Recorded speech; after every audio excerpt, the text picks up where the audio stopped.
The upslope shot. Two facts every golfer should know to be successful at these shots. Fact number one, balance is everything.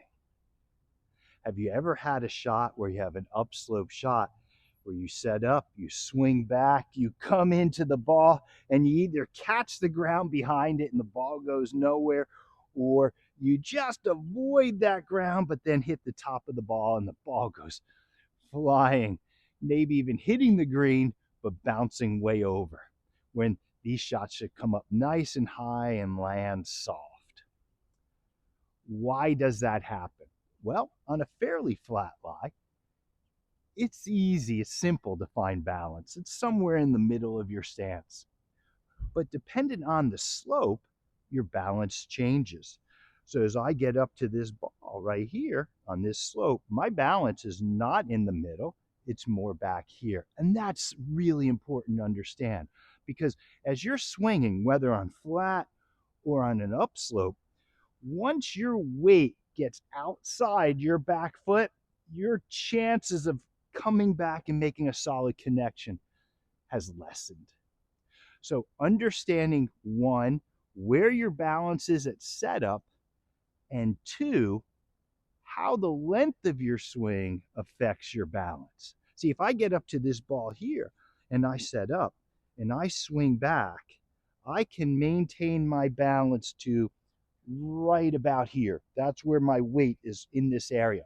But if I try to go farther up in my swing, one, I'm either raising up, and that's making it too difficult to get back to the ball, or two, as I'm going back and I go too far, now my weight's coming here, it's on the outside of my foot.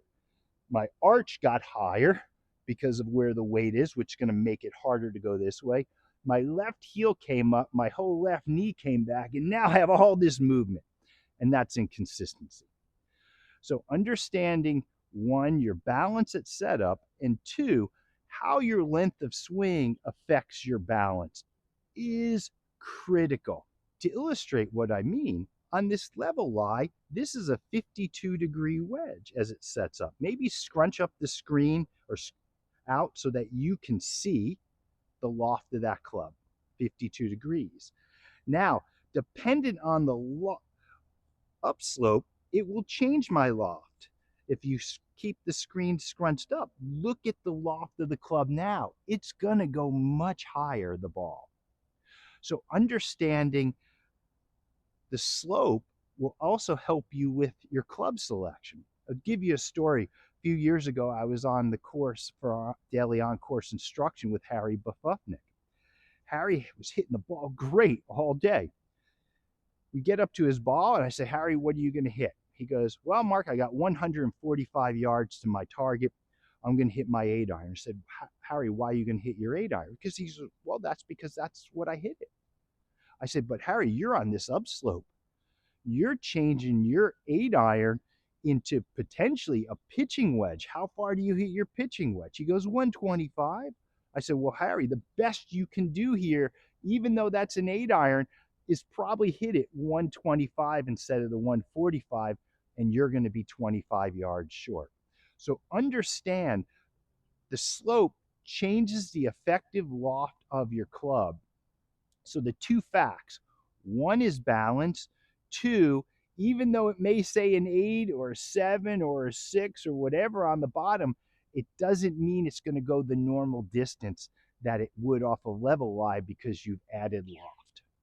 So I'm here to show you, as a left-handed pro for all these years that's learning to play the game right-handed right now, I'll demonstrate and also help you understand how to find the best ball position based on the slope.